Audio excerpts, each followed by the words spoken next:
ठिपक्यांची रांगोळी या मालिकेपासून घराघरात प्रसिद्ध झालेला शशांक म्हणजेच अप्पूचा खडूस म्हणजेच चेतन वडनेरे तुम्हा सगळ्यांना माहीतच असेल। आता लवकरच हा स्टार प्रवाहावर कमबॅक करायच्या तयारीमध्ये आहे। या मालिकेचा प्रोमो उद्या दुपारी 1 वाजता रिलीज होणार आहे। या मालिकेमध्ये चेतनच्या अपोजिट आपल्याला सायली संजीव पाहायला मिळणार आहे। सायली संजीवला तुम्ही काहे दिया परदेस या मालिकेमध्ये पाहिलेलं असणार। ती आता परत एकदा छोट्या पडद्यावर झळकताना आपल्याला दिसणार आहे। याआधी तिने अनेक चित्रपटामध्ये सुद्धा काम केलेलं होतं। गोष्ट पैठणीची या प्रसिद्ध चित्रपटापासून तिला भरपूर प्रसिद्धी मिळाली। त्याचसोबत तिने जिम्मा 2 यांसारख्या चित्रपटामध्ये सुद्धा भरपूर छान काम केलं।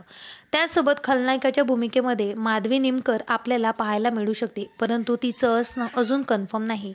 उद्या दुपारी येणाऱ्या प्रोमोमध्ये तुम्हाला यांची कास्टिंग पाहायला मिळणार आहे। मात्र चेतन वडनेरे आणि सायली संजीव या दोघांची कास्टिंग फिक्स आहे।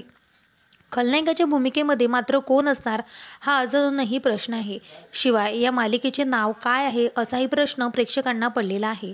तर सूत्रांपासून मिळालेल्या माहितीनुसार मी तुझी रखुमाई तू माझा विठुराया हे या मालिकेचे नाव असू शकते, परंतु मालिकेचे नाव अजूनही ठरलेले नाही। चेतन वडनेरे शिवाय सायली संजीव याची जोडी पाहायला प्रेक्षक भरपूर उत्सुक आहे। मात्र चेतनसोबत परत अप्पूलाच पाहायला लोक एक्सायटेड होते। मात्र आपल्या सगळ्यांची लाडकी अप्पू आता सध्या आपल्याला लग्नानंतर होईलच प्रेम या मालिकेमध्ये पाहायला मिळत आहे। त्यामुळे आता चेतनसोबत सायली संजीवला पाहायला लोक भरपूर एक्सायटेड आहे। या दोघांची जोडी कशी असणार, शिवाय मालिकेचं कथानक कसे असणार असाही प्रश्न प्रेक्षकांना पडलेला आहे। तुम्ही सुद्धा एक्सायटेड आहात का? मला कमेंट करून नक्की सांगा। भेटूया परत, धन्यवाद।